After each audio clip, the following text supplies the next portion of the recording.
All right, all right. So welcome back to Studio 39, aka the Bear Cave. I'm Rob Odie.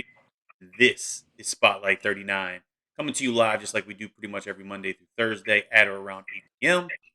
Make sure you hit that subscribe button, comment down below, tell us who you want to have on the show, all that good stuff. More importantly, comment during this broadcast, show my man some love, and I'll bring it up on the screen.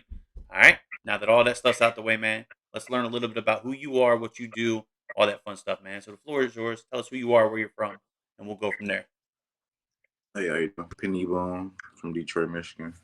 Uh, Played for the University of Maryland, running back, So class of running back. 2024. I'm sorry, running back. Yeah, so running back class of 24, out of high school class of 19, right? No, it was 20. Yeah, 2020. Yeah, 20. Okay. Okay. So Mm. so where we at? Second season in Maryland, right? Yeah, going into the second season. Okay, good deal, man. So let's kind of take it back a notch, right? Let's kind of step back into high school and talk to us a little bit about what your high school career looked like. How was your recruiting process, and then what ultimately led you to Terps, right? Obviously you were sought after. You had some opportunities, and you chose Maryland. So I'm Yeah. curious on what that looked like. So, I mean, basically through high school, I didn't really take football serious till my junior year. And I was at some little school, um, like in the city of Michigan.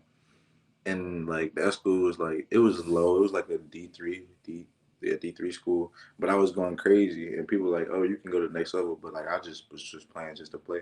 So I ended up transferring schools to Martin Luther King High School, and like that's a big school in the city. Is like King and Cass. So Yeah. yeah, I went to them, and like I was like raw talent. Like I was just like playing like backyard football there. Like when I first got there. And then during my half my junior, then my senior year, that's when I turned into like a back, Okay. absolute back. That's when you And then started, learning the game a little bit more on the fundamental side, right? yeah, technique wise, how many steps this gotta be to make him do this, or what blind spots is here, or something like that, like just running, cutting wise and stuff. So That's cool, man. So, once you got to Martin Luther King High School, right? So once you got there, you started to realize, you know what, man, the future's pretty bright. What was that breakthrough moment that really kickstarted this whole recruiting thing for you? And who was the first to come calling? I mean, it was like when like that like stuff really popped off. Like as soon as I transferred to the school, and like not even like 10 days in the school, I had like 13 offers. Like it was crazy how they was just lining up because they was putting my highlight film out there. From So the it was previous school. yeah, they was putting that my the school I just went to. They got my previous school highlights and was sending them to the coaches, and they had like 13 offers in like a week, and it was like crazy. So when that started, like when I started getting that, it's just like because I didn't really play college football at like a D1 level. Like I thought it was just like that's hard because I didn't know about the process and what was going on. Right. So yeah, and then when I came, it's like, well, I'm doing it for my brother because my brother passed, played for the Colts, and ended up passing back in 16, 17, whatever. Zerline took this, so like I just did it for him. So like that, everything good for him and helping my family. So and And I, then so with all that, you said you had 13 in a week, man. You found deep motivation with your brother. mhm. What led you to ultimately decide, Maryland football was where you want to call home?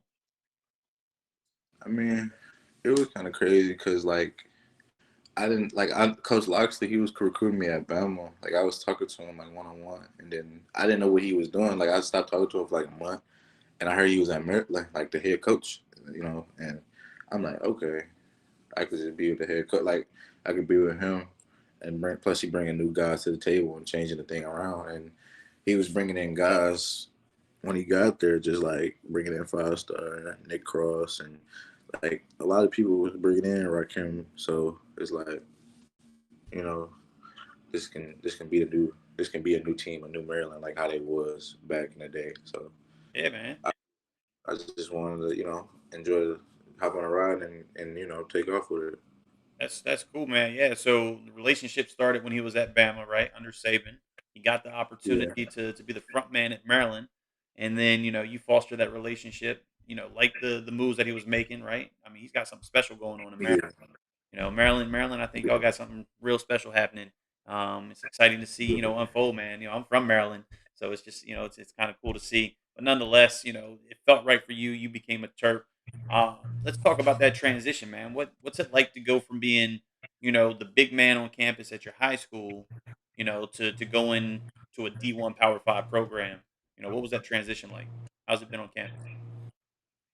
I mean, my transition was like during like it was during like COVID, like when it first started. So like everybody was all running around, just having things on the fly, you know. So it was really crazy for everybody, and like I was just like me, I was happy to be there because I didn't think I was gonna be there, and like because it's just I thought college was like 1 in a million chance to get in there, like a D1. So like it was crazy. So I just like I was used to it a little bit, but like it's kind of hard because you're living on your own. You got more freedom.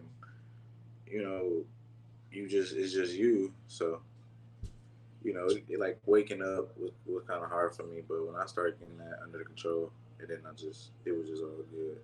School gonna be school though. So Yeah. you know, like my first couple weeks, I was behind because it moved really fast, but I started picking up the pace and I'm knocking them out and stuff like that. So I feel like that one was like all after going all that and having football with it. I think that was like what woke me up. Okay. So transitioning from high school to the college level, man, it sounds like the common denominator is you become a man, right? Not that you weren't before, but you become your own man. You figure out yourself Right. and figure out what's going to work best for you as a person, right? Which is super cool. So Right. let's do this, man. So you got to play the COVID season, right? Yeah. Yeah, so walk me through what that experience was like. What what went well for you? What was your experience being, obviously coming in crazy times, and being a brand new college, athlete. I mean, it was kind of crazy. Like the first 2 we played. Who we played for our first game? Northwestern. Then we played Minnesota and ended up winning Minnesota and stuff. So like that just like it felt normal for those 2 weeks.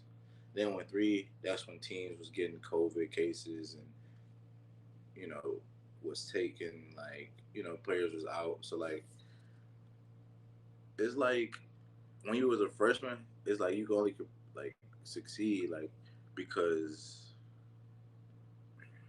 because like what if the starter goes down and you the backup guy, you can make a name for yourself. So in that case, that was good, but it was just really stopping and playing was really messing everybody up and trying to get everybody like you couldn't really get everybody on track because it was kind of hard.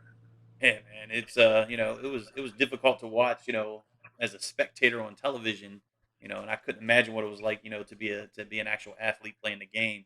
I had Pat Ricard from the Baltimore Ravens on a couple of weeks ago, and I was curious on what that looked like as an NFL player, and man, like what they had to go through, I can only imagine was probably pretty similar to you guys, with tracers and stuff to see if you were close to somebody that got COVID and you had to have Yeah, masks on 24/7 in the building regardless, or NFL players could get fined up to like 50,000. Like, I mean, it was some yeah, crazy stuff. crazy. But, the reality is, man, we had to be safe. We got to get this thing behind us so we can get back to whatever the norm's going to be.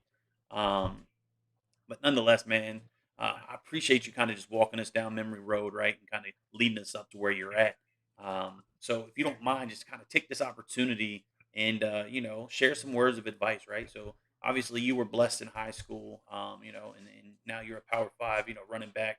What advice would you give to student athletes, looking to live out similar dreams? I mean, I just want to say like really be on your books and really be on the playbook because your game. If you got game, the game gonna speak for itself. So just being in a book and being in your playbook, because you go, the muscles and the skill and stuff go come. That's what's college for. People like people giving you great advice, like like that's gonna come, but like that's cool. And playbook, that's the playbook. Like that's the stuff you gotta really get down with. So So if book you got smarts a all the way good around, right? book, yeah. So that's just how it is. You just like when stuff go hit, is really and to read the defense before even play start. So it's just like you gotta go through everything. So I Good just deal. say getting your playbook and getting your books. Good deal, man. So look, hit the books hard on the field, off the field. It's gonna pay dividends once you get to the next level. Some great advice, man. So look, I'm not gonna take up any more of your time. I appreciate you, jumping on, sharing your story, man. So if you want to give anybody a shout out, by all means, the floor is yours. Have at it. If not, I'm gonna close this thing out. All right, see, appreciate having me. Yeah, man. So look, I appreciate it. This was Rob Odie, Spotlight 39. Till next time, I appreciate you.